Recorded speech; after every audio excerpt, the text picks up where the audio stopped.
In the light of the bailouts for Greece and Ireland and the ongoing problems for Portugal and Spain, is the euro doomed? Is the euro doomed, Nigel Farage? Well, simple question. In its current structure, yes, of course it's doomed. It was always going to be doomed. You know, if you go back just over 10 years to when the euro was launched, it was pretty obvious then that there were countries that were never, ever going to fit into that euro mould. It was obvious that Ireland, it was obvious that Greece, it was obvious that Portugal weren't going to fit it. But of course, remember that the euro wasn't launched for economics, it was launched for political reasons.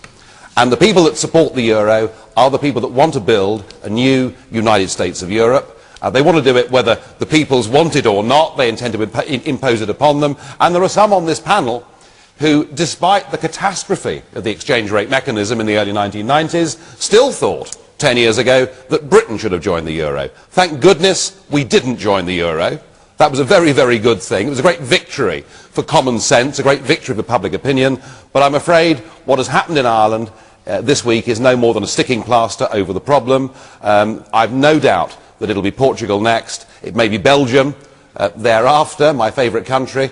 And if it gets to Spain, if we have to bail out Spain, then remember that the Spanish economy, the Spanish debt, is 7 times that of Ireland. At that point, all the money will have run out. The euro will not continue to exist in its current form, and frankly, thank goodness for that, because these countries like Greece and Ireland are trapped inside an economic prison. What they need now desperately is to get their own countries back, to devalue and to get back to running their own economies, and the sooner it happens, the better.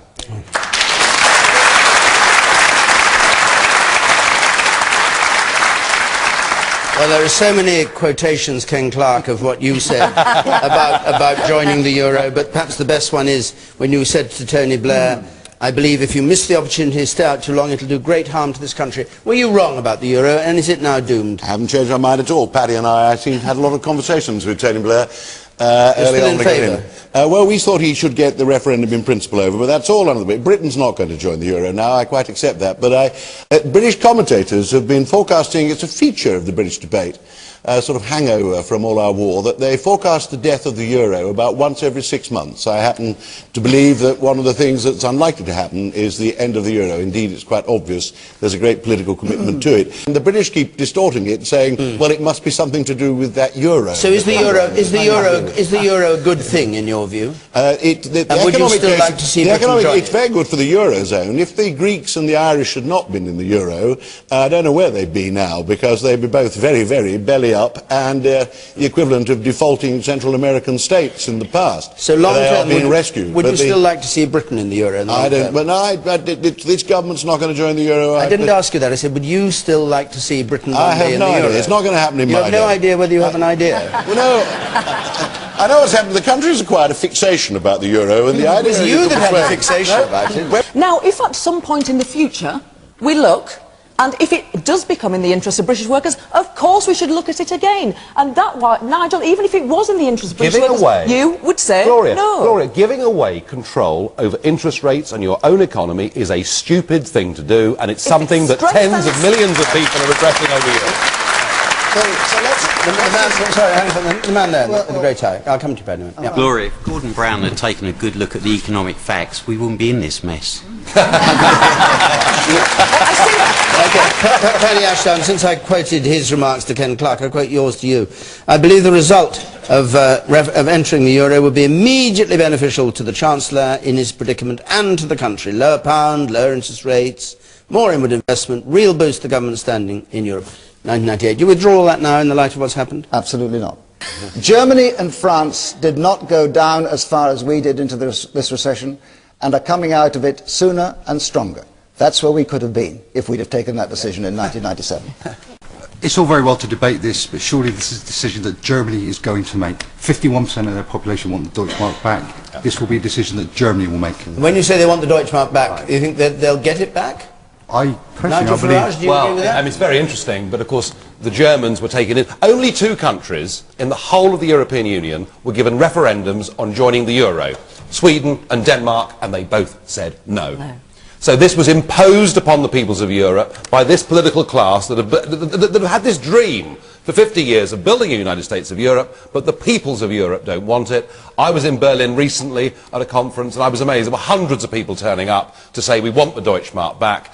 I think if anybody busts this European Union as it is, I sense you're right. It may well be the German people who say we're being dragged down by everybody else. Nigel, this is a total irrelevance, really. It's a debate I've enjoyed having in the past, but it's nothing to do with where we are.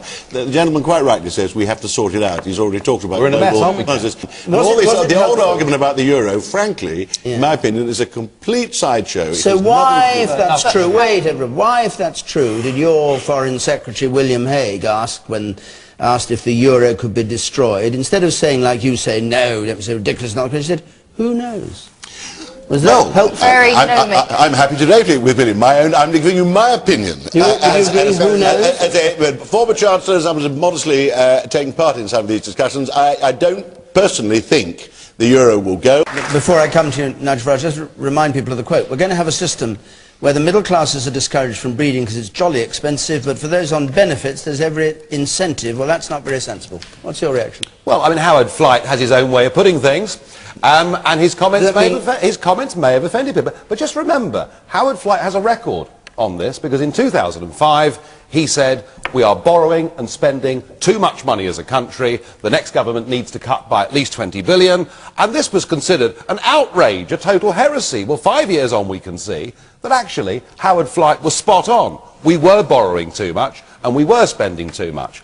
Now look, there is no doubt about it that the hard-pressed middle-income people in this country are being very badly hit by increased taxes, by an increased cost of living, which I think everybody feels, whether it's petrol or electricity prices or whatever it is, and that the withdrawal of child maintenance is a factor, and people will have less children if they haven't got as much money, and there's a feeling that Howard Flight is expressing that perhaps it's wrong that those that have got nothing, if they're single and 16 years old and have a child, get a council house. All right? So he may have used colourful language, it may have offended some people, but for goodness sake, can we have some grown-up politics in this country where people are allowed to express an opinion without being shouted down by all and sundry? So you rather agree with what he said? Does this week's immigration cap match the Prime Minister's rhetoric? This week's immigration cap, this is Theresa May's Home Secretary, is proposing just over 21,000 cap for non-EU immigrants. Does it match the Prime Minister's rhetoric, which was rather fiercer at the time of the election? Man in the second row from the back. It's all fine and well having a cap on non-EU migrants, but surely you need to sort out the problem of European migrants, because in my opinion there's too many of them coming over and taking jobs which could be given to the British unemployed. Nigel Farage. Yeah, look, this whole argument's a nonsense, isn't it? Because all the government and all the opposition do is talk about non-EU migration, the area over which we still just about have some control, although the EU wants to take that over as well in the course of the next couple of years. Look, if we want people, skilled people, to come to work in our country, industry needs them, what's left of the City of London needs them, then that's fine. You give people work permits. But what we've done to the whole of Eastern Europe is we've said as many millions of you that want to come to Britain can come. There are absolutely no controls whatsoever, and after a short period of time you can settle here, you can bring your extended family, and what it's led to, and we've all seen it since 2004, we've seen the ghettoisation of our cities, of our market towns, we've seen an awful lot of people who could have got jobs that sadly haven't got those jobs, and it's led to increased bad feeling in society. I am not opposed to immigration. I think on balance, Paddy, you're right. Much of the immigration into Britain has been good. But it is utterly irresponsible and stupid to give away control of your immigration policy to the European Union. And it's one of the reasons why, if we want to control who lives, works and settles in this country, we have to leave the European Union, follow the lead the Daily Express has given us today, and one of the first things we can do is take back control of immigration. We have to do it.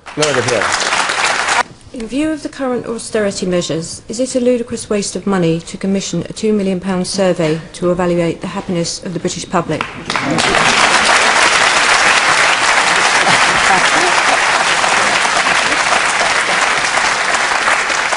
Nigel Farage. I think the answer to the question is yes. Yes to what question? You know, yes. Is it a waste of money? It is I think the whole thing's complete baloney. You know, whilst you can't measure happiness in life just by GDP and just by wealth, what criteria would you use? You know, if you did this survey the day after England had won the Ashes against Australia, oh gosh, that's rather optimistic after what happened last night. But if you did it then, people would feel happier. You know, if you asked people, you know, are they starving, and they said no, you'd say, well, look, people are happy. But what if you asked people, do they like politicians? What if you asked? Well, I mean, it's just worth trying. What if you asked smokers whether they were happy that they can't smoke in their pub? What if you asked commuters from Maidstone whether they enjoyed going up to London and back every day? You know, what criteria would you use to establish this? I think the whole thing is nonsense. But that's true. But all right.